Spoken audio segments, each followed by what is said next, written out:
Hey, Allie. Hey, welcome to the podcast.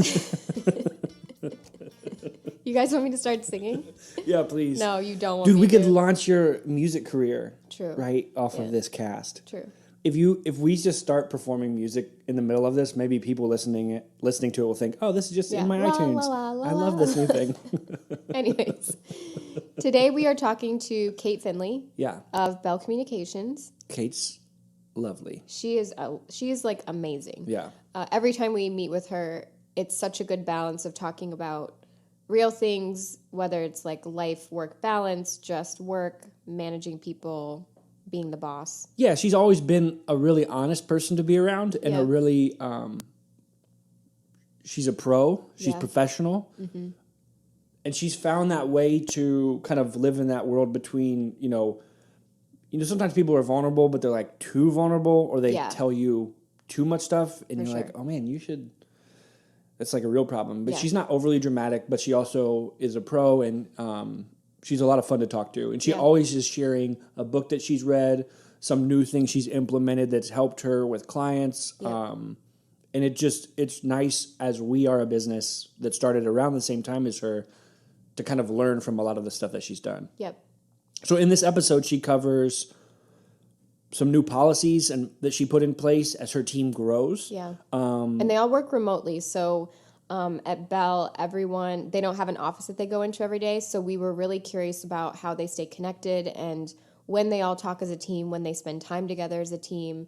And a lot of the conversation shifted into Kate figuring out what she wants to do with this business and what her mission is. We also talked a lot about what it's like to own a successful business as a woman, and I really loved talking about that with her. Yeah, I think one of the things that comes out, and maybe I don't think we say this explicitly, but there's this thing that happens when you're just developing and growing a business where those policies that maybe you see these other more mature businesses having, you don't bump into them until you have to. She's like, I didn't know what we were going to do for maternity leave until the first person on our team was pregnant. And we're like, okay, now we develop a new policy. For sure. It was great. Yeah. I feel like Kate helps think through how she thinks through things. It's not just like, oh, I do this and then it's done. True. She's really open to sharing how she got there. Yep. So I think... Go ahead. Good. No, she talked a lot about how she turned other people on her team into leaders. How she helps people out of her company if it's not a good fit in a very kind and generous way. We do a lot of overlap collaboration with our two companies. So I think anyone listening will really enjoy this episode because I did. I did. Did you? I liked it. Great.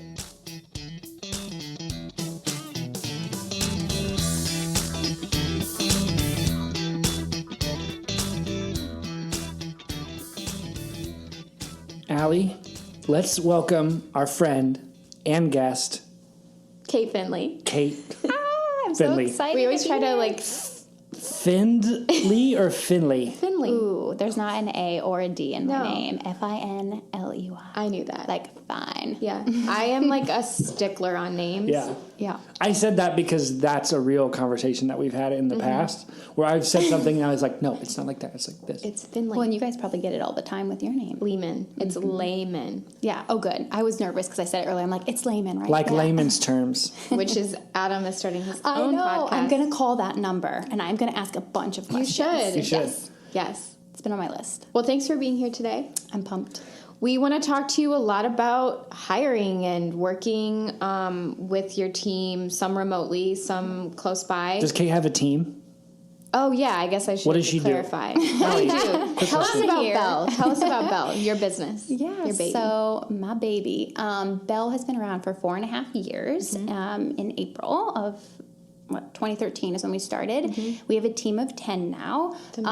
Yes, the majority of them are full-time. And what we do is we do public relations and social media for brands that are doing meaningful work. Our goal and purpose is to really create thriving relationships in everything we do. So we just partner with really fun brands. Locally brands like Watershed or Piata, and nationally brands like Nestle or Jolt Cola, bringing that back. Yeah.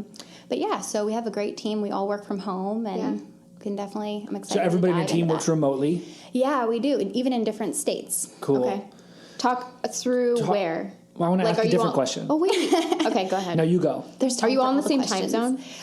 No. Okay, what time zones do you span across? So I guess I'm answering that inaccurately, but we have been in different time zones right now. We are currently in just Central and Eastern. Okay. But yeah, so we have had people even in California or those areas at different times. So like we had a team member who was in California all of last week. And so she was like, hey guys, I'm going to just get up early and keep the same schedule, which she wouldn't have to do, but she just decided That's nice. I don't want to mess things up when I get home. Yeah, But, yeah, for And herself. Kate's worked with clients in like, I don't know how far, like other side of the world. Spain. Spain, yeah, right? Yeah, all the way. So that time zone is, we've had a couple of clients in Australia where you're like, Yeah.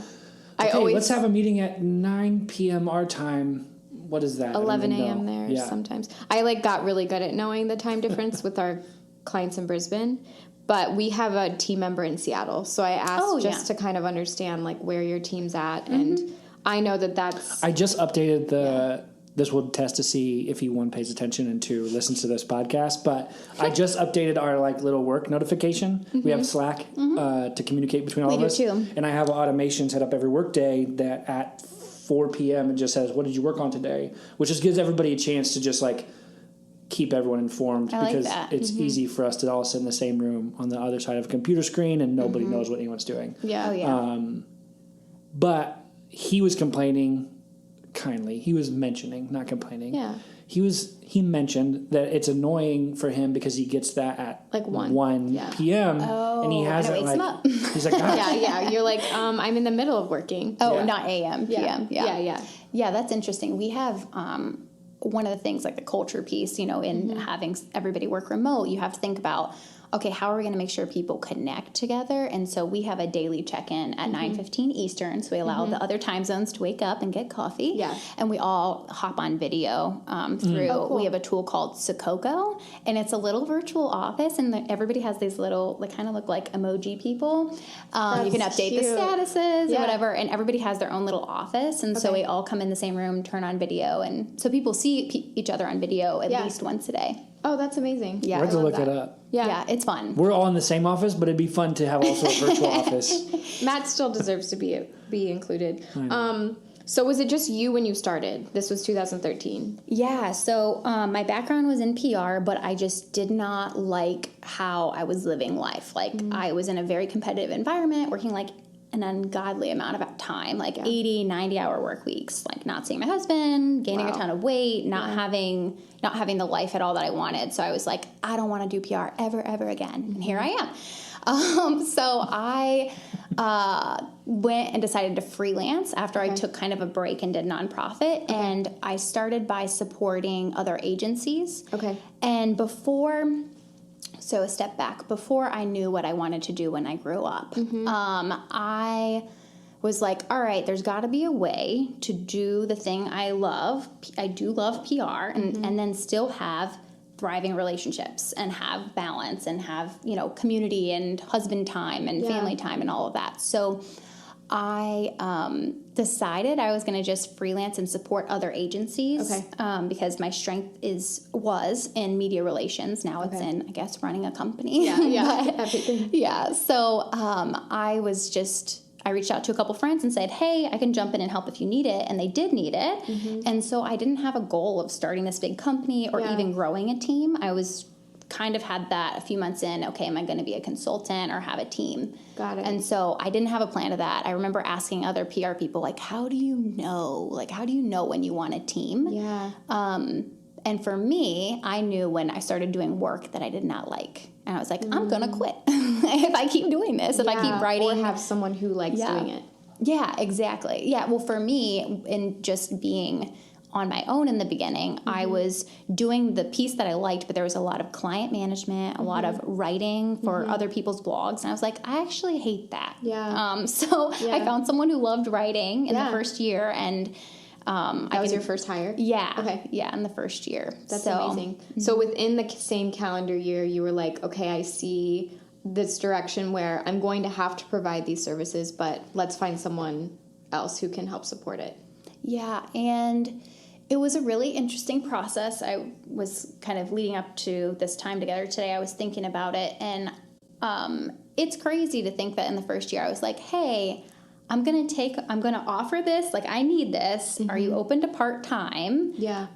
This girl, her name's Heather. She's still on my team today. So she's celebrating her 4-year anniversary October 1st. That's amazing. So that's crazy. Yeah. Congrats, Heather. Yeah, good job, Heather, sticking it out. Yeah.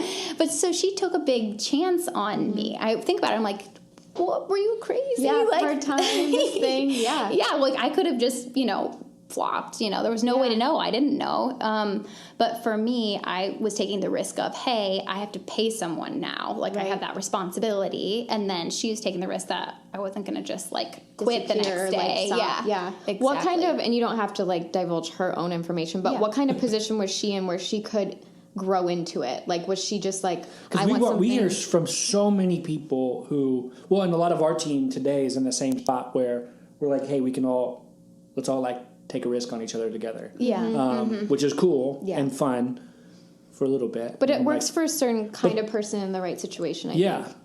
Yeah. So at the time, she and I we hadn't worked together, but we had both worked as marketing directors for Chick-fil-A. So we had met years prior. Yeah. And we went our separate paths. And as I was looking for this role, I just started, for some reason, seeing her Facebook posts, and they were so hilarious and witty. Awesome. She was writing about being unemployed. She was unemployed at the time, but she gave up. She was interviewing for another job, and they were ready to offer to her, and she was like, "I'm going to just take. I think this is going to be more fun." That's awesome. So I think it's that willingness to.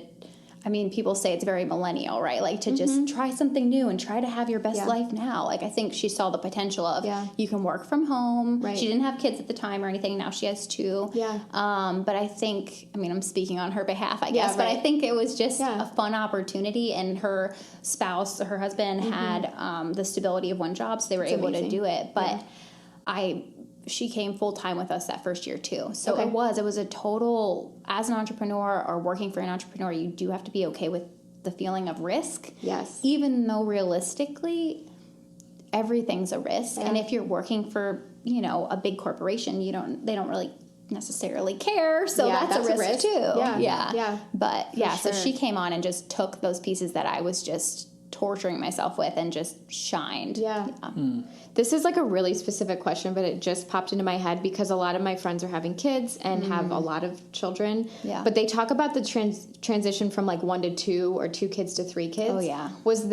So we'll talk obviously more about growing the team, but what was the biggest jump from going to just you to one other person, or was it another stage in transition, or did it never feel that obvious of an answer? I don't have anything that stands out that was, the first one was a really big deal. But I think more so than adding a person, it was adding the expense of all these salaries. Yes. So, you hit the point early on where you're like, crap, we're out of money. How am I going to pay people? Yeah. Okay, I just won't pay myself. Yeah. And now it's crap, we're out of money. Well... what's gonna happen? Because I can not pay myself, but that doesn't solve all your problems. No, you can't just oh, that's okay, I'll skip a pay period. It's now okay, overhead is so expensive each month. So this year definitely felt that, where when you have, as a business owner, I know it's not necessarily the focus of this, but as a business owner where you have to deal with cash flow, and you can have all this work scoped out and invoiced out, but when you have huge clients, they don't pay you. Yeah, they don't pay you as often. Yep. So definitely experienced that this year. No, we can definitely talk cash flow. That's it's the term we use the most often now is, all right, well, we gotta check cash flow. Right. We live, our North Star is our cash flow document for sure. That's my... At first I thought you meant the restaurant. I know, I was like, you're at North Star? Yes, tell me. What do you order? I was like, I don't understand this analogy. Yeah, the pancakes. Yeah. They're clouds. For the people who are listening to this who aren't familiar with it, North Star is a restaurant here. And that's what I thought he meant. No, it is our guiding star. Light. Yeah. Guiding light? Or star. I think stars give off light, so it's fine. You think that? It could Pretty be sure. both. Let's check. Yeah. I don't know. It's confirmed. Google. Stars give off light. Yeah. But it's definitely something that I wasn't familiar with as much when it was just us. So when it's just us, you can risk Sure, a lot just more. you. You can kind of like, especially not even having a space, you're just like, hey, we'll wing it. Like, we're fine. Then you start running payroll and you're like, okay, I'm going to make my decisions differently. Yes. And we can get to that. So talk us through your first hire of, like you said, you saw her on Facebook. Was it spending any time together? Was it talking over the phone? How did that process look? So I thought her Facebook posts, and this is like, I guess, a testament to social media. Her Facebook posts were making me laugh. Like, she was talking about having conversations with, I don't know, like a praying mantis, about her, you know, like unemployment life, whatever. Yeah. So funny. And I was just like, how do I know this girl? I didn't even remember how hilarious. I met her. Yeah. And so I will still, sometimes I'll pull it up and like share with the team, like, look, this is how I first found Heather. She was maintain your Facebook profile. Right, exactly. So I just DM'd her. I was like, hey, I'm looking for this. I don't know if it would be a good fit for you. And we started having a dialogue.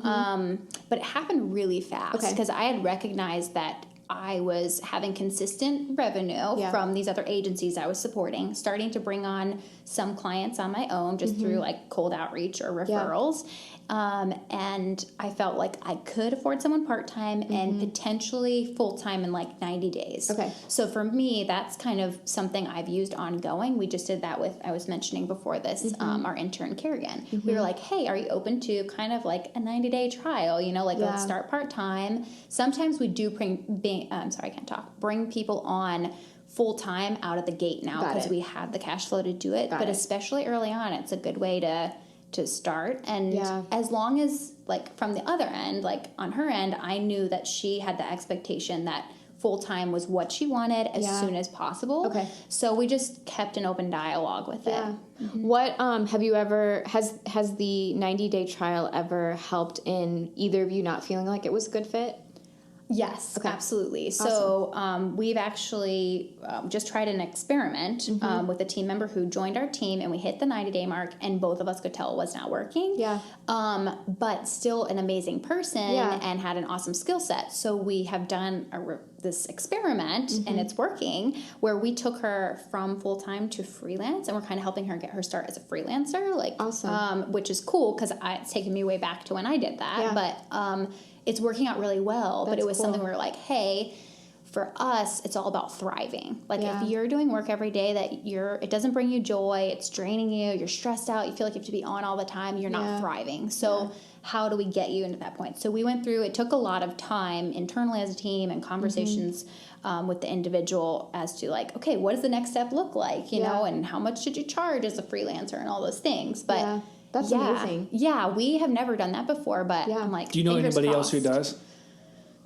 No. Yeah. No, that's I didn't have anybody to ask. I was just like, hey, can we talk? Yeah. You know? Yeah. And she was open to trying it. That's really cool. Yeah. What were this is us being curious, or me for sure. What were some of the differences between full-time and freelance? Because I can imagine people listening are either in either category where they're a freelancer and they're like, you know, this feels like it works for me, but how do I work with a team that doesn't all operate that way? Like, what were characteristics or projects that just worked better with them as a freelancer? So our experience might be very different because it's an agency. So there are two hurdles when you come to work for us, potentially. One is you are going to be working from home. So that does not work for everyone. In this case, it totally worked for her. Okay. The second piece is agency, you don't focus on one client. You have like 6. Yeah. So you have to have all these moving pieces. You have to, I don't have any roles that are just like very niche. Like, you're just pitching media. That's all you're doing. We're not big enough to have that. You have to manage clients and all those pieces, right? All of that. And so in this case, we saw an opportunity for a specialization. She's amazing at getting media coverage. Okay. So we were like, hey, we need that. Yeah. We can't do it full time. Are you open to freelance? And I can mentor you. And so we're doing that for the next 30 days. And so far it's been awesome. That's really cool. Yeah. So specialization, I think, is the piece. Yeah. But as far as integrating with the team, are you asking, like, if someone came on from freelance and joined the team, what the difference would be? Yeah. So freelance, you have a number of different clients. And so when you work for an agency, why I've typically had hires, because in the beginning I was like, do I hire freelancers or people who just work for me? Yeah. And my reasoning was, if you're a freelancer, your interest is divided. If you work for me, you're all about me and my clients. Got it. And so for me, that's why, I went that route with full-time employees. Because they're concerned at the end of the day with one brand, and that's Belle. Yeah. But lots of people start their companies and run them with a number of freelancers. It's just, and the idea of having full-time people freaks them out. Yeah. So it works for everyone. Yeah. Yeah. Something different. I had a thought, but I've mentioned in past episodes, I'm trying to just listen to people, and then by the time someone's done, I'm like, I forget what I was going to ask. I have so many thoughts. Yeah. Adam, do you have any? The Allie Thought Break part of the episode. Here we go. Maybe producer Michael could just play a song. A little song while it looks like there's no video, never mind. No, I think all of that is something that we talk a lot about, Adam and I, working with people. And sure, it's just this comes from Chris McAllister. I always like to credit him when he tells me smart things and then I say them. Yeah. Best practice. Yeah. But he talked about, I was mentioning as our team is growing, I wrestle with, I wish everybody got paid more. Myself included, but everybody included. Yeah, He said that. He said every good leader I've ever talked to, interacted with, coached, wishes they were paying people more. Feels like they're not paying people enough. Even somebody who's getting paid whatever, $250,000 a year, the owner wishes they also had equity or also had something. There's always more. And he said the only way you can trade off with that is develop people, is always to be investing in, so that if they do leave sometime or need something differently, they can go get it at a different level they could than before they showed up. And I think that's been something that we found, and your stories are confirming it. No one does that. When you're working at a huge company, there's not a ton of interest in getting you to where you could leave at a better rate than you could be there, or developing you into it's not incentivized really. Yeah, and it's interesting. So I actually feel really good about what we pay our team, and it's good to be in that place, because as you're being scrappy and growing, you're like, please just hang on another few months and you'll get a raise, I promise. But so in this case, I even was like, gosh, if you do freelancing, you can make so much. You can make the money you want and work 30 hours a week. You know what I mean, or something. So but for our team, what we've done to be competitive, because I will preface this with a year and a half ago, if you asked me the same question about how do you feel about people, what they make, I'd be like, we're just trying to push through and get to that point where we can. But what I found happened was that left us vulnerable as a company for people taking our people, not because they didn't love the environment, but because the competition can come in and say, I'm going to give you 15,000 more, you know, or whatever.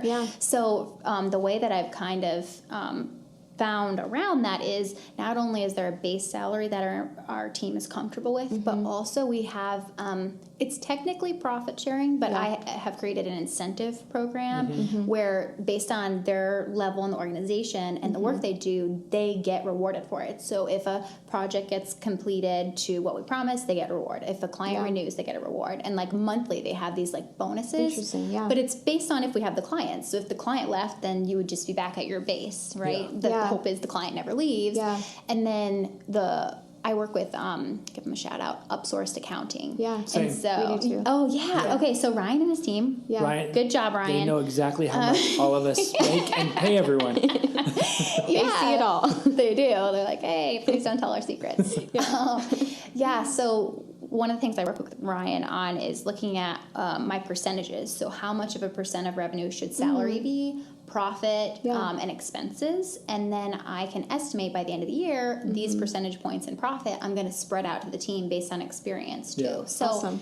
I feel like, my team let me know if something's off, but I feel like we're in a really good spot now. And when you say experience, do you mean, define that a little bit more? So again, it'll depend on where you're at, but for us, it means you're a couple years in, you're 10 years. It's basically the kind of work you can do. So if you can be a more strategic part of the team, your incentive is higher. If you're more of just, you're helping kind of worker bee a little bit, get it done, helping with more of the entry level stuff, you can still have access to that program, but based on your supervisor's feedback. Yeah. So that way it's not a given. It's something where, hey, you are actually supporting the rest of the team. We want you to be a part of this. So I love cool. that. Yeah. What so you mentioned before how you all sort of touch base face to face online at the beginning of the day. What other things do you do to keep everyone connected? The people who are local, how often do you see them? Talk a little bit about that.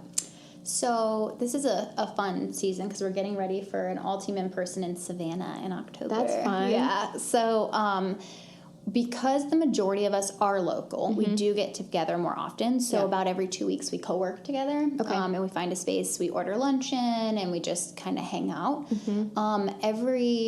Every week on Thursdays, we have just a hangout time. Okay. It used to be on video, but we've all been trying to walk more, so we've been taking it walking. Yeah. So you just walk and talk about whatever you want. No one's writing anything down. It's not a work meeting. Cool. And then the team, I will talk to a few people on video a day, likely.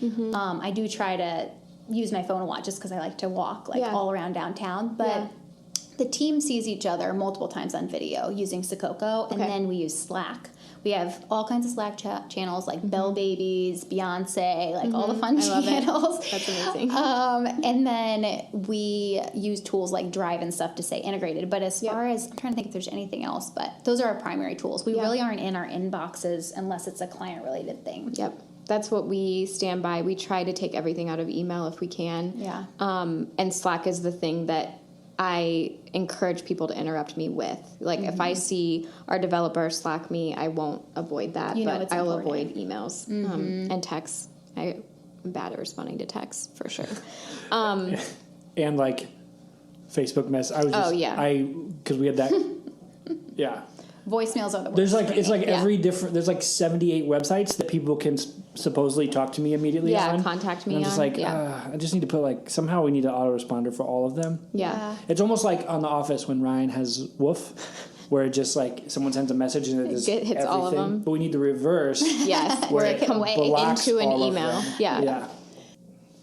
Yeah, I think I want to hear a little bit about, because this is something that isn't even on my list, but how did your role in your own business that you started shift? And what were some struggles that you had to overcome, or things that you did to develop yourself, or things that you found yourself getting stuck with? Because I already know the answers for myself, and you're ahead of me, and so I'm just I want to know all of your thoughts. Cool. Yeah. So I love that question because it is very real and definitely what I've been working through this past year. So we'll start with the bad and go to the good. Okay, so this year has been such a year, and I've talked to you guys a bit about that, but so many changes, all these new scenarios, growing the team more than it's ever been before, having more expenses every month, having cash flow dip to a precariously scary level, having to let people go.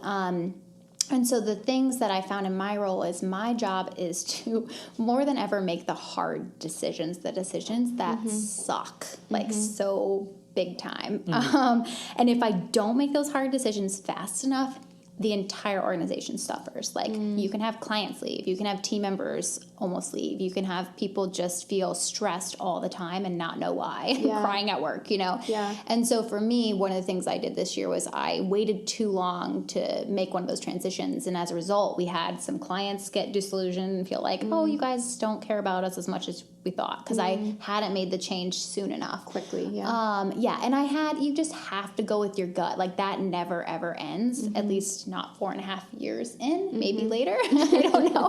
Let us know. After 10 years, you can just do whatever you want. Whatever. So I didn't make those hard calls soon enough. So unfortunately, we had to ride that out. But the result has been awesome because it created an opportunity for me to be very transparent with the team and be hey, I messed this one up. Whatever you think I did or didn't do, I messed it up. So I need to figure it out and fix it. Trust me, I'm going to fix it. This isn't going to feel good, but you got to trust me. And they did.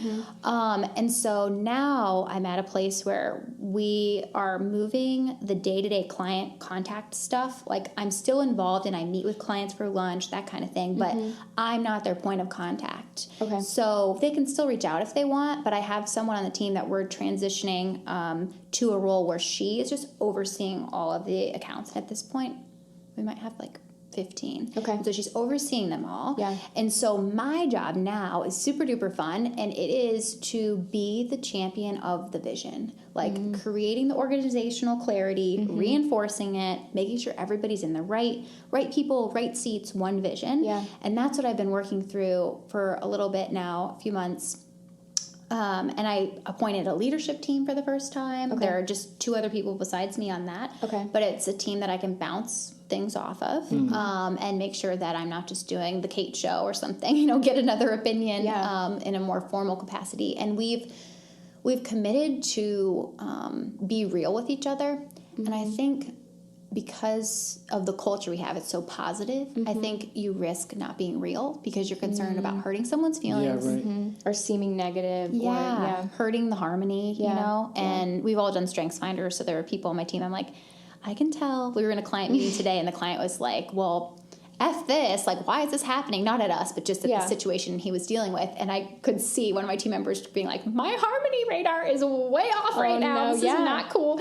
But, sometimes you have to work through that conflict because that's what gets you the best result. Like, let the person breathe, let them have it. So for me now, it's to really look high level and then get the team what they need to succeed. And I heard this and hear this all the time, and it doesn't make sense until you're, like, willing to, like, in a situation to do it. You have the capacity and you want to do it and you have the resources to do it, to let go, like the delegate and elevate, like in a way that's very empowering. So I'm super stoked. The team is like, I have the right people, we're putting them in the right seats, and That's awesome.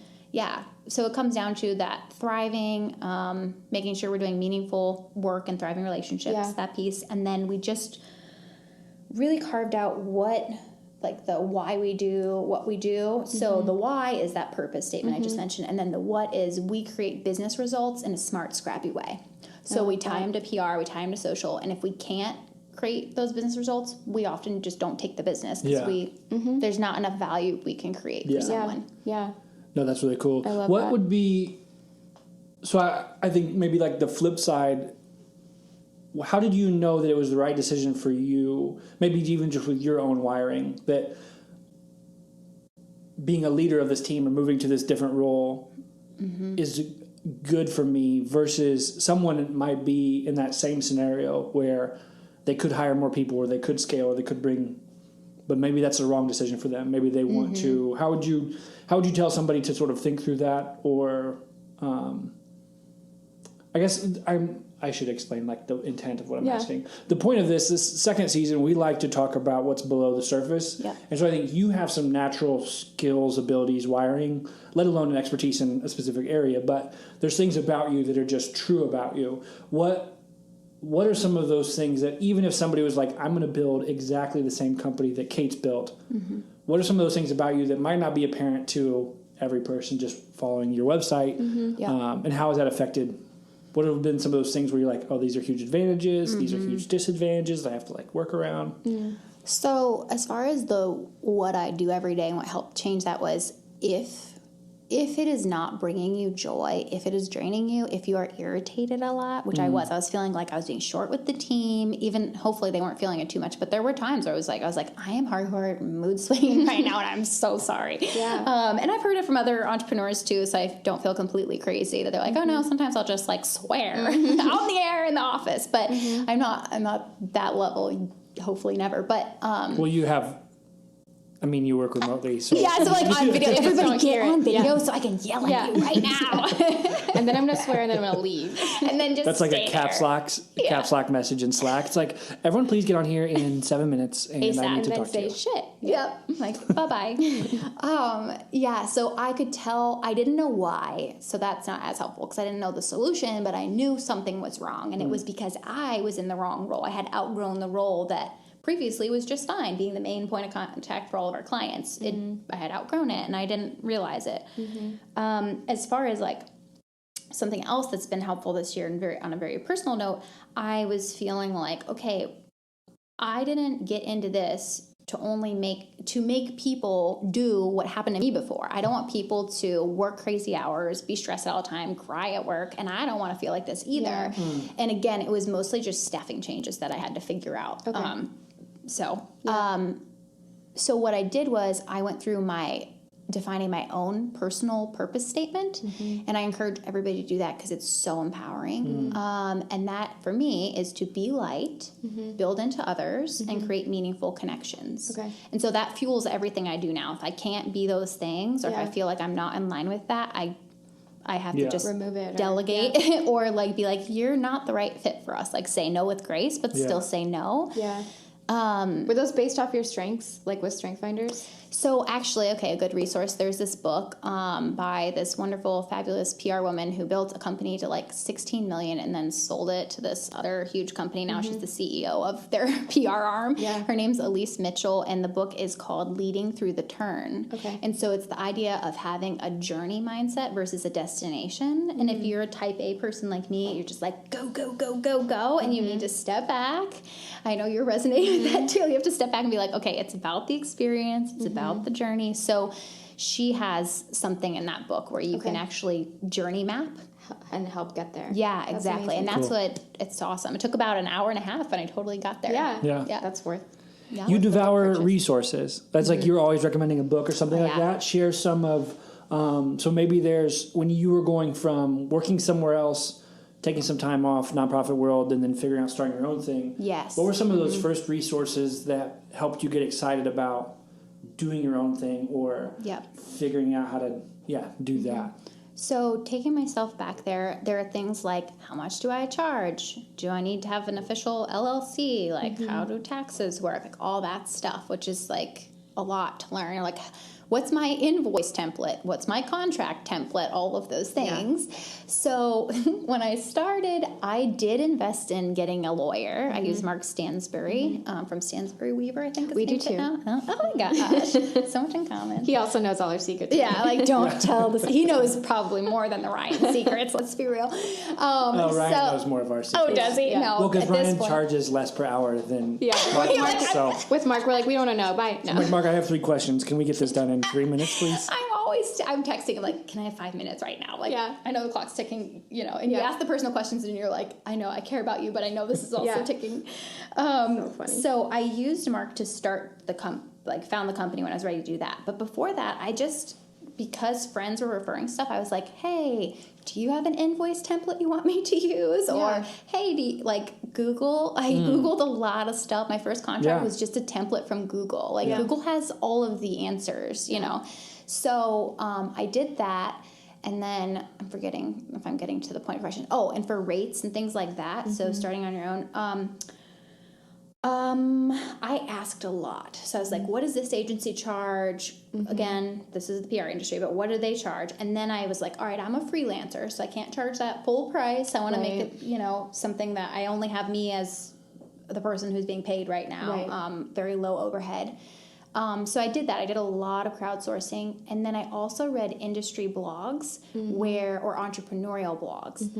I read like crazy online. Like I was just there wasn't a book. I just read all of the blogs. Yeah. Like I just relevant recent content. It's not like it was published 3 years ago. You were probably reading current as people were thinking through it and learning. Yep. And then always have people that are on your radar that you're following that are years ahead of you, like 10 years. You know, you can have like a 5 year, whatever, but you need people that are ahead so you can see what's going to happen. Yeah. This kind of goes back to what we were first talking about. Do you miss some of your older roles in your own business? Or do you feel like because of the piece you have now, it's like... Yeah, I don't. I love having a team. And I do remember that was something that bothered me. Like, the first thing is like, what the heck do I name my company? You know, I really wrestled with that. Like, before that, it was like, why am I founding this? To make a difference in the world. And oh my gosh, Miss America. Yeah. What? And so world then, peace. That's like the Silicon Valley whole joke, right? It's like, we're going to make the world a better place through, and then they're like... It's something silly, yeah. It is. And at the end of the day, it's totally not their bag at all, you know? We're just making the world a better place through food photography. Yeah. No, but you really are doing it. Sorry, we interrupted you. Oh, no, it's fine. So... Well, no, I was just asking about resources of people getting started. I think that makes a lot of sense. I built my own website, though. I forgot about that. That's what I'm talking about. I did. I figured out. Actually, that's right. Props, pat myself on the back. I'm just kidding. But I spent 22 hours. I figured out, like, how to build it. Picked the template. Figured out. I picked, apparently, like, the most obscure template because I was trying to find all these, like, forums. Like, how do I change this page? There was nothing. Yeah. So figuring that out, and I outsourced my logo in the beginning. And did that piece, but I worked, like, it wasn't the caliber that you guys do. It was like, it worked though. Yeah, it worked. Yeah, so that's why what's cool about what you guys do, because you actually coach in that piece. That's the kind of stuff that if I had known that in the beginning, I wouldn't have had to Google so hard. Yeah, you know? Yeah. But I still think there's like a big. They always talk about like when like a baby bird is hatching from the egg, and like if it doesn't have that struggle to break the shell, its muscles don't develop and it will die. Yeah. And so I think I'm helping so many people right now go through that transition from like, I work for some place I don't like anymore and I want to do my own thing. And so much of it is like, here's the 8 things that you just have to figure out the answer to. I had one person here a couple of days ago and I was like, just let's write down everything. They were at every client-wise, financially, they should have just called their boss right then and be like, I'm not coming in tomorrow and be done. Yeah. But they didn't do it, and they were still like kind of wrestling. And I was like, what do you not know the answer to? And we spent the whole time making this huge list of questions. And I was like, your only job this week is like, go figure all this out. Just go like hunt, ask a lawyer, ask a person, make it, and then do it. Because if you don't have the like drive enough to spend 20 hours figuring out your own website or figuring out how to do your own whatever, then what are you going to do when you have to go learn a new thing? So true. Yeah, and I think part of it is some people just are not going to take the entrepreneurial path, and that's okay. Like, you can be thinking entrepreneurially inside of a large organization. Yeah. You don't, if you're more risk adverse to that, like, you may just not ever leap. You may not, but it's okay. That's why I get back to the, like, what makes you happy? Where is your purpose? Why are you here? You know, we don't know how many days we have. Like, why are you here? What brings you joy? What value are you bringing to the world? And so it can take many different forms, you know. But yeah, it's hard. We were talking earlier about all the coffee requests, like, oh, tell me. And I'm always like, here, now that I have something I use for that is I'm like, okay, I have these blog posts that I've already written documenting this. I don't even remember all the stuff I wrote, and I was in detail. So I'm going to send you those. You check them out, and then, like, if you have other questions, let me know. And often people don't, because it's got so much information in it, you know. And then sometimes I'll do coffee still, but it just seems, for those of us doing it, we're like, I'll just leap, no problem. But we forget, like, how hard it is in the beginning. For sure, and that it's not for everyone. I once read someone tweeted, I wish people who own their own business would stop just, like, blanket statement saying, you should quit your job. Like, it's not for everyone. Yeah, it's not. I think it's been interesting as our company has grown. It's so much more, like, the day we started, I would have hired, like, 22 people because I just like that. And it feels closer to now it was hard for me at the very beginning. And now it's like taking Allie. You've like talk a little bit about how that's evolved for you. For me? Yeah. Yeah, I think before, when we first started, so I think it's a little different than Belle in that I built my own client base specifically based on my style of work. And so it never felt like an easy transition to bring in other creatives. People were very much like, Adam would go to meetings and be like, where's Allie? Even though we started this together. And so it was always difficult for me to understand. And so Erica designs for us now full time. We were never like, oh my gosh, we took on this client, we need another designer. We found her first and then decided, you're good, you're really good, and we have enough work or we'll get enough work for you. So that was always a challenge for me because I didn't understand, I didn't see that segue. I didn't see it like, yeah, that's definitely going to work out. I also, if they're the wrong people, get very drained very easily. And I remember I've maybe mentioned this on another episode, but we had a workshop with Chris McAllister here, and he said, you can't lead if you're frustrated. And you can lead, just not the right direction. Yes, you can lead poorly. Yeah. Right. Or in a stressful way. Yeah. And so, you know, I think at the beginning of starting the Wonder Jam, I still was experiencing my own frustrations. And, like, you know, when you're building a business, you're just like, oh my gosh, this is difficult. So that was why it was always a little difficult. And now, because it's the right people, it's different.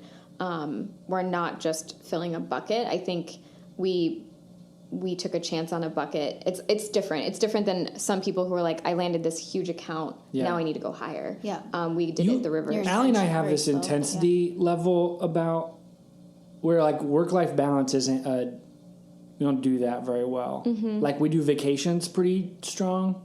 That's really important. And we do work pretty strong. Mm-hmm. Yeah. But, like, having, like, I'm just going to do, like, a nice little 5-6 hour day today and then do this other stuff, it doesn't work that well. Maybe that's, like, a defect or a No, I think feature. It's, like, the norm, though. Yeah. I mean, because you care so much about what you do. Yeah. And you guys have been so...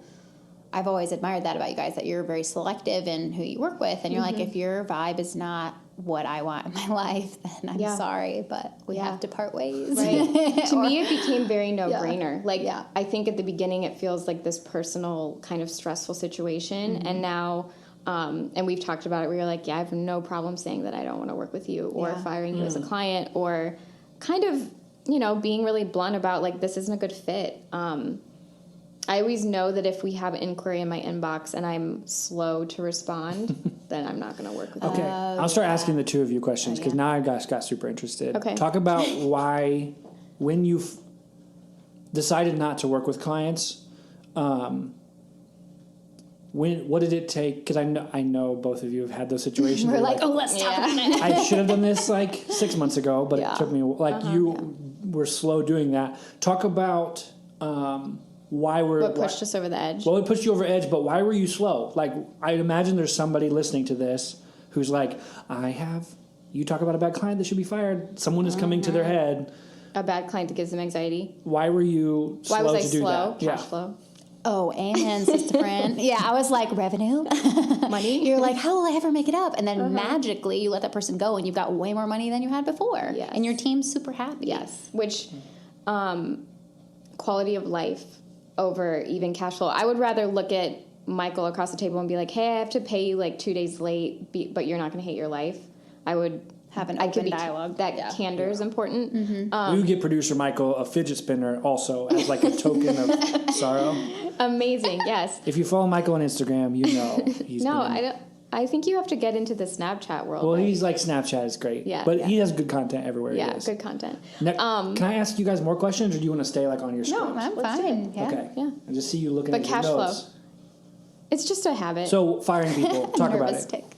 Firing people? Oh, gosh. So let's talk about the before you have to fire. And the problem was the hiring, usually. Like, that's what I found. Like, we're trying to figure out a good personality test that might actually be expensive, but like a way to figure out why is our team awesome and how do we get more awesome and not have not set people up for failure. Yeah. Because it's all about, like, just because someone's not the right fit for us doesn't mean they're not a perfect fit for someone else. So like, how do you help us both realize that with, I like to say, with grace, you know, on the front end. But that's where I'm at now. I remember last season, Jerry from Cherbourg talked about she would be interviewing bakers to come in, and they work in like a tiny 10 kitchen, foot by 5 foot square, and she's like, if we're there for 3 minutes, I'm like, oh, this isn't going to work. She was like, hey, this has been really good. She'll cut it off. You might want to go like talk to these type of people. You might be a good fit for. That's baller right there. Yeah. I don't know. I'm not there quite yet. Yeah. Wait, are we talking about firing people or clients? It doesn't matter. It's all the same. That wasn't even like, that's just the hiring piece, right? She doesn't even, Right. Yeah. In the interview, be like, this isn't going to be a good fit. Yeah. She'll actually ask the question, where have you worked when your boss was frustrating to you, or like, what was your boss like that was frustrating? And if they like name her, if they're basically like, this is your personality, she'll be like, you're not going to like working here. Like if they list off her known flaws, her attributes. She's like, this is just probably not going to be, because I'm like that. So I think though with the firing clients, it's harder to do the longer you let the bad badness happen. That's not a real term, but when the bad things continue to happen, it's easier to make the decision, but it's also, gosh, you've just put it off for so long that it becomes a no-brainer, but it's also, you're pretty deep in the project, at least for us, because we do a lot of more standalone projects for people that, but... Yeah, you keep hoping it'll get better, I think, part of it. Maybe it's the optimist in me. I don't know. But what ends up happening is, like, your whole team is like, why didn't you, like, oh, man, I love you for letting them go. I wish you had done it sooner. Yeah. But, yeah, so we actually have a list now that we brainstormed as a team. And we're like, okay, what makes a good client? Like, how can we figure this out on the front end when we're interviewing them, basically, right? So we have things that are just kind of like factual things that help us, and there's 3. You have to have a budget that fits within. We communicate that on the front end. That's a good fit for us. You have to have worked with a previous agency, so you know how freaking great we are. And then 3, you have to have a main point of contact within marketing, so we're not chasing down a CEO all the time because they're super busy. So those are the like qualifiers, but then there's all those other pieces that, like, okay, if your gut is off, but the people you've fired, the clients you fired, don't match those three things. They don't. You made an exception. Yeah, that's right. Because we've done it in scenarios where we've like stretched to promise to do something, which we do often, where someone's like, hey, can you do a animation for a Jumbotron somewhere? We're like, we can figure that out. We do that. But if that and personality are both a stretch in working with, then we get into real trouble. And we should have figured out those things earlier. Yeah, totally. We also, so anytime someone works with us, no one gets direct access to like retainer type client with us. You have to do a large investment, like one-off project with us first, so website, branding, photography, so we get a sense of it, and then they get like semi-constant access to us, not constant. We all definitely don't work at night as much as we can, but that's actually genius. In those flat fee one-off projects, you really get a sense of this person never meets deadlines, or this person's tone is completely inappropriate. And we actually have way easier outs during those projects based on our contract. So I was wondering, how do you get out if you're like in the middle of it and you feel like they're the wrong fit? We broke our flat fee project. It's like a website project. We break down into 5 payments. That's or 6, or 6, very much tied to our amount of work. So that if a relationship ever ended, it would have ended with, but also no refunds would need to be given. So when people split their fees up into 50-50, we found that a client was incentivized to like really drag their feet to do that final say like this is good and done, because now they're paying a whole other huge chunk of money. Right. So that's been structural payments is like the single greatest and I never thing have a fear now. If a client becomes a nightmare, I'm like, I can end this contract whenever I want. Yeah, I will be affecting future cash flow, but that's way better than me refunding someone anything. So that's helped us a lot. Yeah, and from one of the things I have also been studying this year, because you reminded me, we experienced our first sales slump, which I didn't even, people always say, keep stuff in the pipeline, you're like, yeah, I'm busy running a business. I don't have time for that. The referrals are coming in. But we experienced a time where we looked and we're like, oh my gosh, there's only 2 more things in our pipeline. They may or may not come together, and there's nothing else in it. So you have to figure that out. And so my background is not sales, but as the role I'm in now, it is sales. So I've been teaching myself, and there's a book called Fanatical Prospecting, which is super aggressive, but has a lot of good tips. And one of the things you guys are doing, which is so smart, is you're creating scarcity with what you guys are doing. You're like, I don't have to work with you, and I know you want to do 12 months, but we're just going to do 90 days and test it out. And then they're just like, oh, I want to work with you so bad, and then I want to keep working. Yeah, it's totally psychological. Yeah. I definitely feel too that... we're not taking on any more $1 million. We don't even want you. We don't even want you. If someone was going to even pay me $1,000 an hour, I wouldn't even do it. Yeah, whatever. There's no way. Bare minimum. I have a question, because the first time I think I met with you, Kate, talk a little bit about like policy that you've had to put in place. Like maternity, vacation, like do you sort of like at the beginning of starting your business sort of take on a generic thing and then tweak it to fit your team? Like how did you approach all of that? Because for us it comes up and then you're like, oh my gosh, I have to figure that out. Yeah, that keeps happening. I hope it stops at some point. But something that was not mentioned so far, we have unlimited vacation. So I had to create a policy and flexible hours. So as long as you're available from 8 to 5 Eastern for clients, you know, you can Be anywhere. Your mom's in town, you want to take a half day, whatever, you know, just be flexible. But yeah, so we have a policy manual. But what I've found recently is that policy is very important when you have a team, and that might sound silly, but it's important to the team. If they feel uncertainty, it really bothers them. Like it could be uncertainty about like, do I get reimbursed for my mileage? Something super small. I'm like, I'll just bring it up. No, they feel weird about that. They want to know what are the boundaries, you know, where I don't have a ton of, I mean, they're very entrepreneurial, but they aren't out there doing their own thing. You know, they want to have the security of like, what is the structure? Yes. And so the policy piece, we've created that for maternity leave. We have now 8 weeks paid and up to 12 weeks out of office. Okay. And often we find with our new moms, we had 3 maternity leaves this year. Yes. Oh my gosh, yeah. Not at the same time. Thank the man upstairs, but. So very close together though. So it's like one person's gone, now another person's gone. So, I have created more flexibility because the moms on the team were like, okay, I know I have up to 12 weeks out. Could I come back part-time the last 4 weeks and get paid and spread it out and turn it into a longer piece? So just being flexible with that. Yeah. And then we have policies in our contract like social media. They're cool being on social media. That's fine. During the day, you're on there for work anyway. For us, I would rather you be active on social than not. Yeah. I'm trying to think of other ones that will come to mind. Those are the big ones. Oh, things like, I guess there's a lot. Things like insurance. Do you reimburse for insurance? How much? How does it work? And that started out with my first hire where she was like, hey, can I get a stipend or something for insurance? And then it turned into like some people need it because they're, you know, they need it and some people are on their parents' insurance. So like, do you create a standard? How can they use that stipend? Can it be used for whatever? And the answer is yes, it can. You can't restrict it to insurance. Yeah.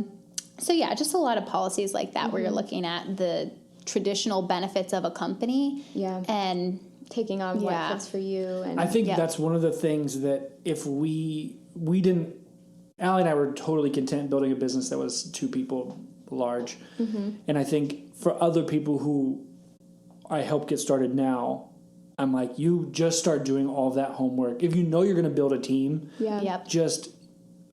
I wish we had...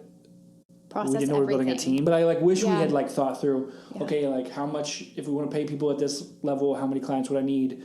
How much does it take to pay into someone's 401k? How much, because... Yeah, we do that now too, right? You end up building this business that's a certain size that works, and then you learn okay, now we're going to get people a company car, and all of a sudden we're like, okay, our whole business model just shifted because I wasn't accounting for... It's like every little piece you add becomes it's painful. Like our physical overhead here. We just spoke at Columbus College of Art and Design and to their MFA students. And, you know, I said, when you get a space as an artist or a business, it's not just the rent. You know, it's good for you to start thinking of that if you're an artist or, you know, a solo entrepreneur. Because... if you can just have it in your brain, that's good. Because just numbers in our brain, we thought $1,500 a month.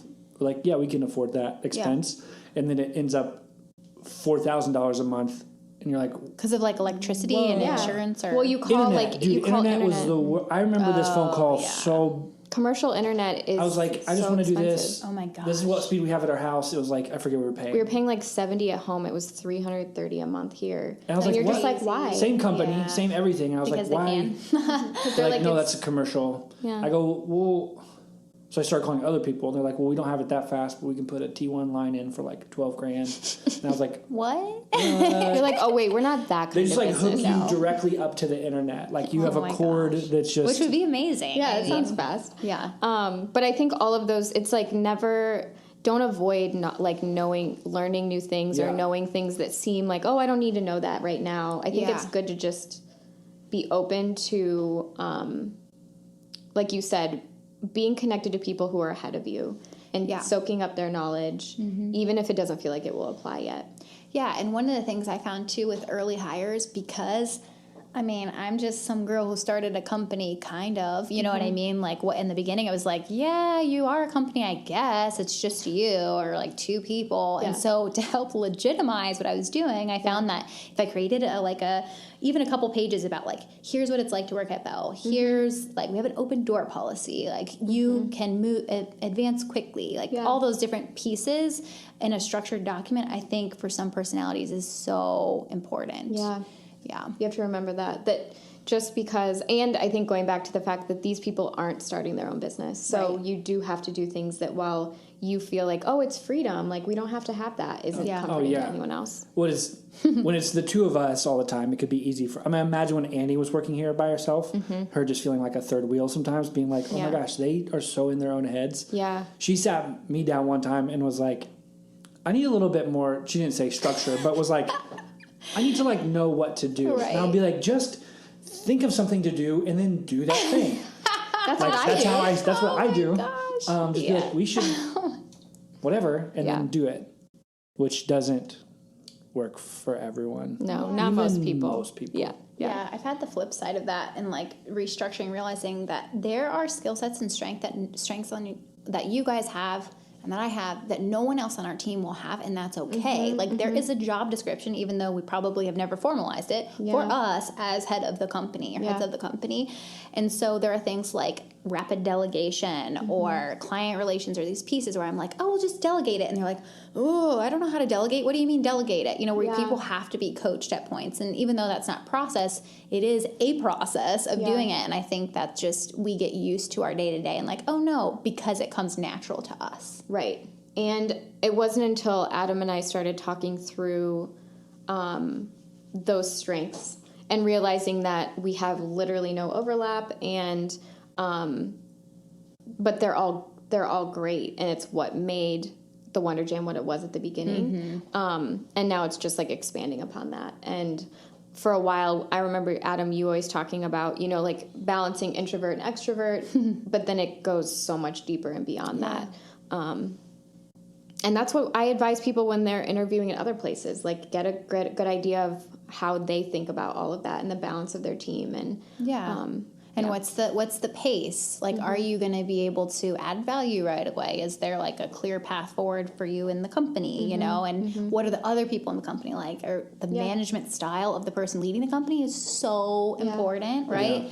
For all of us have probably worked for micromanagers, and it's not what I ever want to do again. And that's another client fit thing, right? But making sure it's an environment that if you need a lot of structure, it has the structure for you. Or if you need a lot of freedom, it has that. Yeah.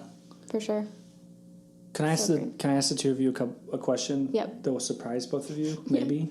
Do it. You both are female entrepreneurs. I'm so surprised. What? Are you serious? Well, I just thought you didn't think this question probably wasn't on here. In a world where mostly it seems like the entrepreneurs who get attention paid to them or show up in the news are dudes. Probably white dudes. So white dudes. Yeah. So white dudes. That's a shirt. Knowing that both of you have very different backgrounds, experiences, wiring, all that stuff. Yes. What's it like for you in that world? Or what do you do to stand out? What do you do to get yourself heard? What do you do to encourage, empower other people? For me, I think this could be a bad thing, but I'm very heads down. Heads down. I don't pay a lot of attention to what my quote competitors are doing. I don't know how much men in my field are making. Yeah. Because I also know that the Wonder Jam is a different size than an agency, and it's not a freelancer. It's easy for me to get into rare situations where I'm like, wow, I am not in this world, and I forget that it exists. Yeah. So I do think it throws me off a little bit harder than if I was constantly like, you know, rubbing elbows. Are these right phrases? Rubbing elbows? I think so. It's not like I'm around those people. But I find I get surprised when men who are, you know, my peers compliment me to Adam. So they'll be like, oh, like, she's killer, like, she does great work. And I'm like, cool, like... Were you right there when they compliment? No. Oh, okay. He's telling Just me. tell me. Yeah. And so I think it is this sort of, there's not a lot of overlap in my world, and there's not a lot of, you know, I could probably do a better job of connecting and exposing them to maybe a majority, I own majority of the Wonder Jam, or I'm not 100% white, you know, thinking through some of those different... I just challenged the students at CCAD to, like, meet people who don't know about your art and don't know how much work goes into it. So our clients who are men are amazing, and that's why they're our clients. So I think I live in sort of a bubble sometimes. Yeah. 80% of our clients are women. Probably 80, 90, probably 90. Most of ours are too. Well, I guess it's about probably half and half. Is it half and half? But that's my answer. I do feel like I'm in a bubble, even from the perspective of running my own business and just being focused on that. Yeah, it's interesting because part of me, with all the like political themes and like so many female entrepreneurs in my circles, I'm like, should I be more concerned about that? But I have been really fortunate, I guess, that at least there's two of us, you know, who have been really fortunate and not having that be an issue to our knowledge, right? It totally could have been, but not to our knowledge. Now, I have had really assertive male CEOs that I've gone head to head with, and I love it. Like, I love it because I'm like, ooh, I'm going to show you, I know my stuff right now, and you're going to love talking to me. I see it as a challenge that I like rising to. Now, in PR, as with many other industries, it used to be just a bunch of white old dudes. And there's this group called Counselors Academy that I'm part of. Actually, I'm going to be joining their board, which is so fun and like very official in life now. But apparently it was all white PR guys, just maybe 15 years ago, 10 years ago. So I think we're dealing with a lot of privilege that our, you know, people who came before us didn't have. Even talking to, I was talking to Katie Smith from Business First, and she was so sweet. She was like, you have, as a millennial, my support as a Gen Xer. You guys are doing what we wanted to do. We didn't want to stay in a cubicle all day, and we didn't want to have all these frameworks, but we had them, you know, and you guys are you have our full support. That's generationally. Cool. I thought that was really cool. Really so yeah, there's probably privilege that we're not seeing, you know what I mean? Because we've inherited it, and I'm very, very, very thankful for it. I'm thankful too. And I think that I just don't think I attract it, and I think that in the situations where I have found myself connecting with a man, there's just not a connection, and even like professionally, like we'll have a conversation, I'm just like, well, that's great. I'm going to go talk to someone else now, you know? Just enjoying the company, you know, of women, and trying to make sure I try to think about that not only with women but also diverse women of diversity, because when we started out, we had a more diverse team, and now we're just a bunch of white girls. And I'm like, we need more diversity on our team. And so that was a theme that was at a conference recently, when you were looking to diversify and you're trying to, you know, be open. Sometimes you have to go and put yourself where those diverse audiences are, because they might be ruling themselves out. Just like for women, if we read a resume, like there's one line we don't have, we're going to not apply. Whereas the guy's like, I can learn that, you know, stereotypically. That's what happens. So the same thing can happen where people rule themselves out. So that's something I personally am trying to work more on. And then just looking for, if a woman reaches out to me, I want to give her the time of day. Not that I wouldn't for a guy, but I'm like, you have plenty of resources. You know? So I think that's the hardest part is, well, and I would even say, because I know we both don't have children. Nope. I never want to assume that, because someone could be like, actually, I said no so fast. Since last time we talked, I have an announcement I'm going to make on this podcast. I feel like I've seen enough people make assumptions that I never want to, but I actually can feel less connected in those circles than with like men or, you know, because you don't have that as a commonality. I think that in general, I've had professional experiences where women use that as sort of like you don't really know what it's like. So I've felt more disconnected from some of those circles than even like male entrepreneurs. Oh my gosh, you're so right though, because where I've experienced the competitiveness is not with white males, it's with white women who are just kind of like, this is my territory, back off, just not And those are the people that you just go, oh, okay, you're in that group. Well, Okay, we're got not it. going to be BFFs, and that's okay. And you Like, see work this way, and Yep. your life is this way. Yep. So I definitely feel a little bit more like you're always going to find groups that are harder to connect with. And yeah, that's just a challenge. Yeah. And I think our business, we meet so many different kinds of people, and we work with a lot of different people. It's making sure that we're still surrounding ourselves with, different ideas and perspectives. And yeah, and not judging each other. And I think it's so easy to do that, especially with social media. But it is hard. I mean, I've definitely gone through that where I'm like, I was obsessing about a competitor, and I'm so thankful to be in the space I'm in now where I'm not. But I see other people doing it. I'm like, oh, get out of that don't space. do it. Get out. It's so bad. Yep. Truth. Yep. Thanks for sharing that. Thanks for asking. Do you have any... Just stare at each other. We like We're white like- guys. It's okay. Yeah. You know. Yeah. Yeah. They're doing good. Yeah. Oh, yeah. We're fine. As I stare at As you, like white a- guy. Yeah. As like a... We married them, I guess. We married white guys. We're cool. Well, yeah. And as a white male, I can speak for all of us when I say we're fine. Yeah. For sure. We're doing okay. For sure. So... Yeah. I think overall, it is easy, though, to be like, I am focused on our clients. I'm focused on the people that we're all like, we're in it together. And I forget that people do business differently. Or I forget that, like, I was just at a sporting event, and the photographers who shoot sports are like way different than me. Totally different. Yeah. I mean, their lenses were like literally as big as I was. And it was cool to be like, this is something that you do. And just because I don't do it and I feel out of place, like, it was fun, seeing how other people work, and there's enough work for everyone. Yeah, and it doesn't have to be something that's like catty or super competitive. Obviously, there's a healthy competitiveness, but you can just... I love being in a place where I can be happy for someone else. Yeah. I do think one of the things that I think has been really cool, and I always encourage this route for every different type of person. All the people who are not, people who might be disadvantaged in a particular world. Entrepreneurship is a way where, for both of you, that when somebody hires you, it's a signal that they implicitly trust a woman like you.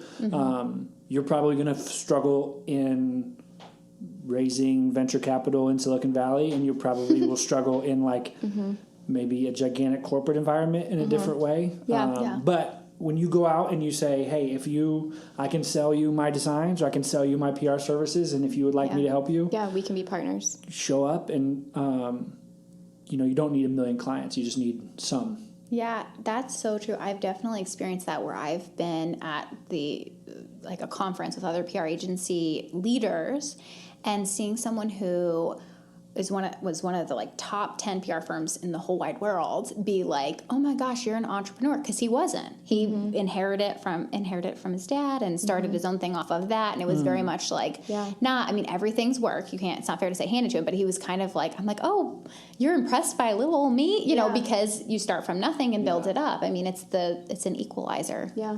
Yeah. I love it. I love it so much. I love it so much. That So much means love. everyone should quit their job and do their own thing. Yes, join us. We take There's it back. candy and LaCroix. Exactly. As much as you want. Kate, thank you for being on our podcast. My pleasure. It was so great. You guys we are could probably keep awesome. talking. We could do like a 3-hour episode with her, but Challenge accepted. we'll do part Here two. we go. We'll book it. All right, I love Yeah, it. and the only goal is that it lasts 3 hours. Yeah. So We're like, what? At like hour 2, we're like, what else could we talk Play about? the alphabet game. Yeah, people are like, I'm gonna go. But yeah, thank you. We'll have all of you, Belle's and your links in our show notes and everything like that. Cool. Yeah. Thanks, guys. You rock. thanks, Kate. Bye. Bye.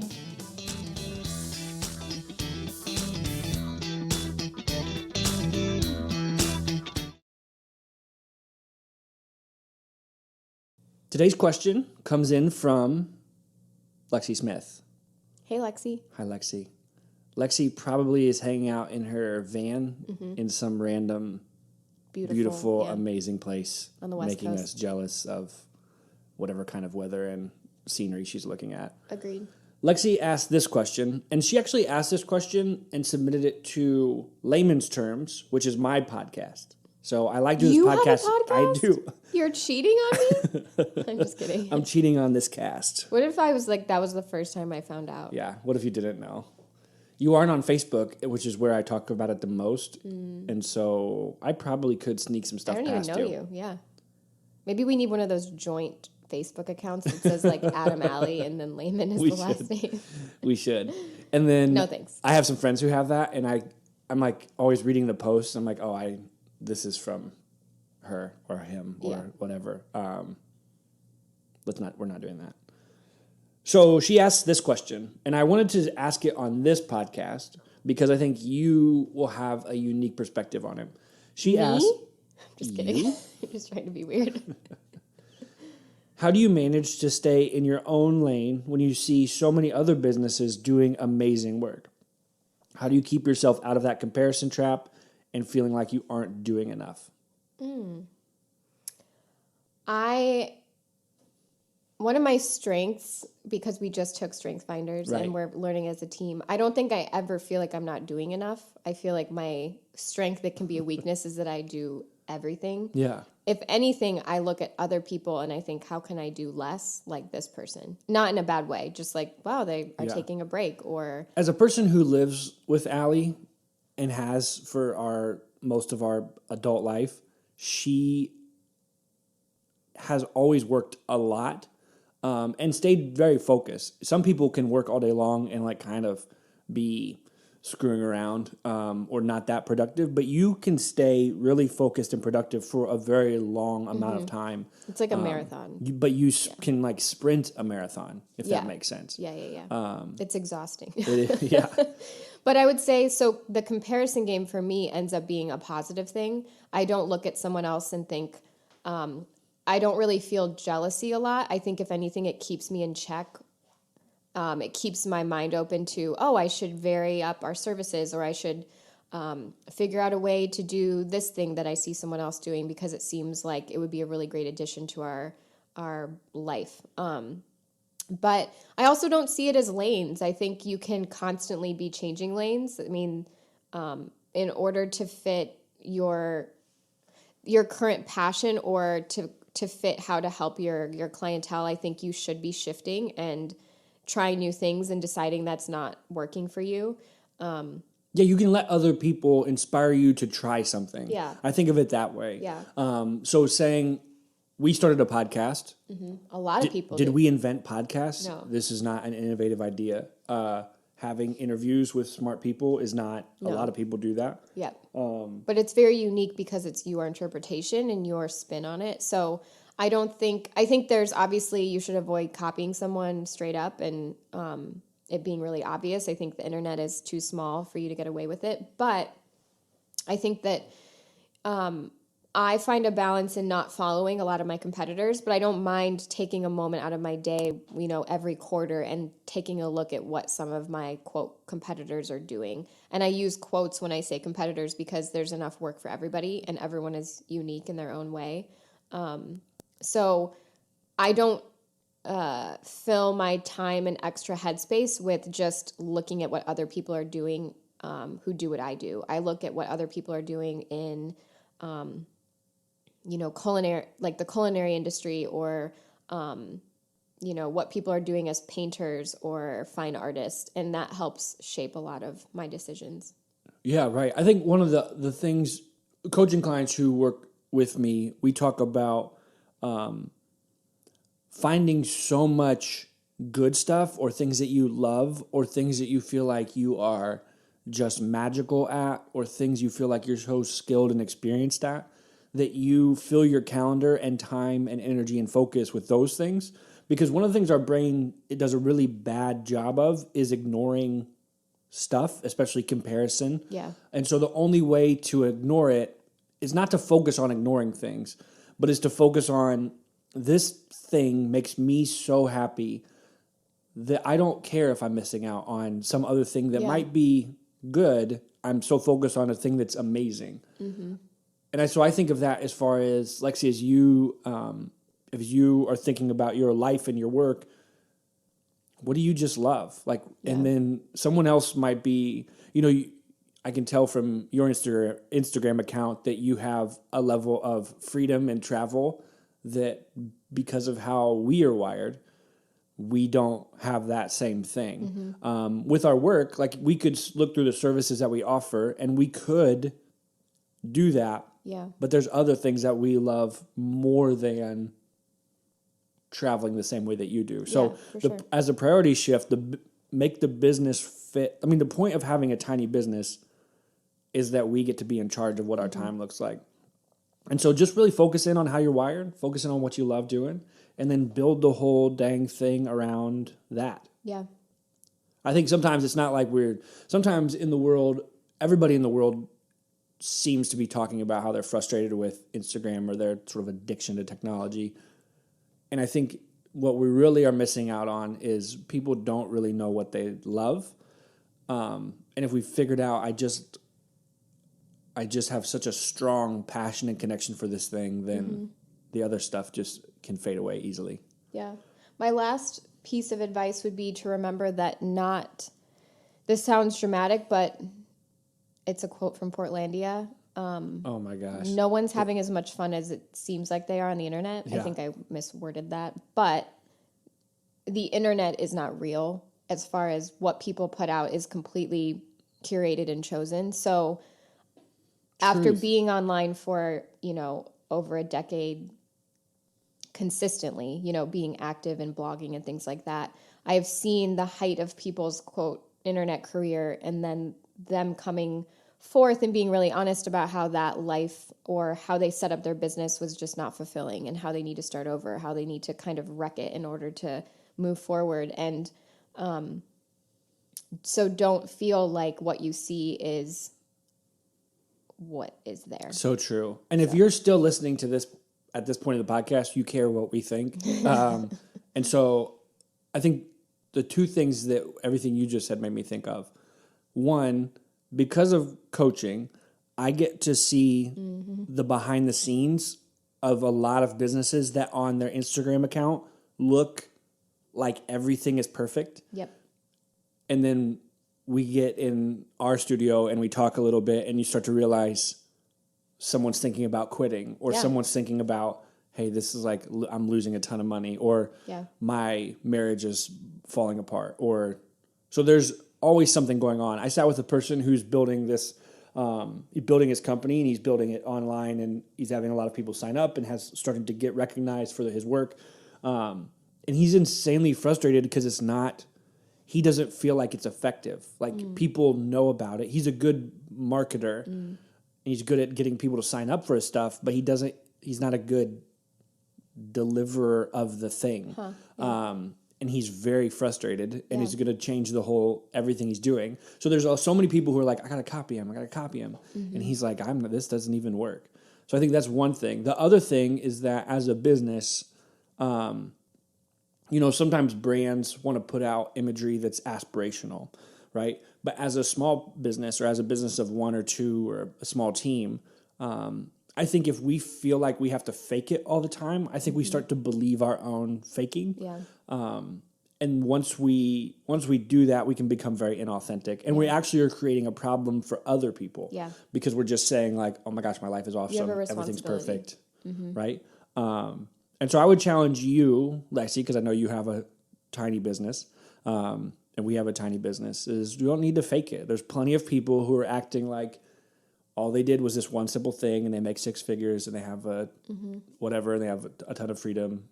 But we don't need more of that in the world. Yeah. We need more people who are doing real work, making a real difference for their clients, who are authentic, explaining what's amazing about what they're doing and then what the trade-offs are. Yeah. And so educate the world about that stuff, and people are thirsty for that real connection. So you'll find a nice audience in there as well.